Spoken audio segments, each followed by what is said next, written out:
The cookbook came about because Pat Thompson, who I don't know that he's a member anymore. Is he still a member? I don't think he is. He used to help in the kitchen sometimes, but he always said, we have such great cooks in this club, and we always had great potlucks and things like this, and he said, we need a cookbook for this club. Why don't you do one? I said, yeah. And he kept at me, and so it perked for a long time.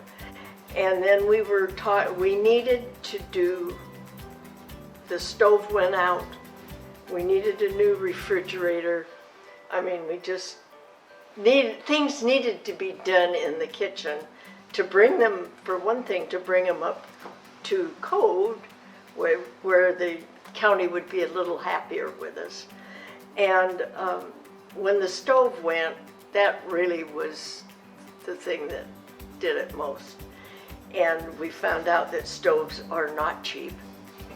And Sharon Gerhardt and I looked and we researched and did all sorts of things. And a friend of mine who used to be a member was the head chef at Crystal Mountain.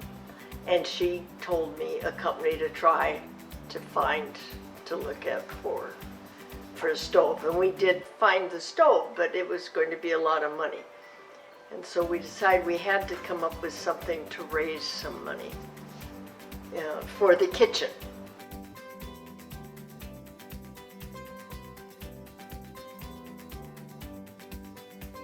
And Barb Floyd took on the project as head of the project, and there were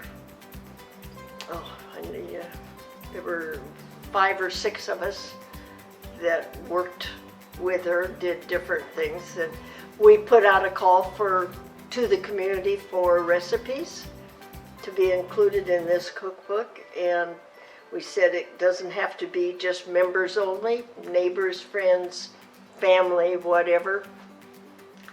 And we collected all these recipes, and we tried out a lot of the recipes, and put the cookbook together and sold it out. Sold 550 copies in nothing, in like 6 months. We sold out and raised the money, got the stove paid for, got the new refrigerator.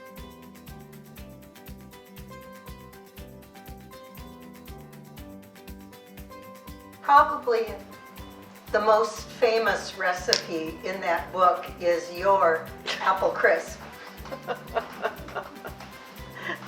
I don't know if it's the most famous, but Well, we sold it at Fiber Arts, and we sold it somewhere else. The recipe or The food. The food. You made up the recipe and sold it? No, it was my mom's recipe, but I lost my mom's recipe.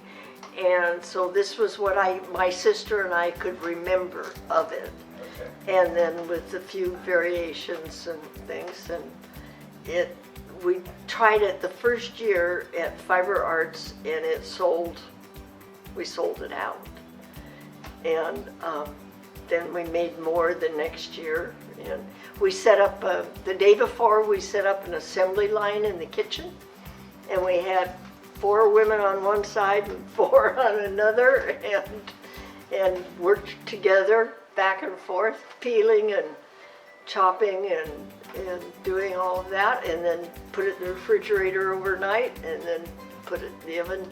And we started it in the morning before Fiber Arts started, so that when people came in, the whole place smelled like apple crisp. And we sold a lot of it.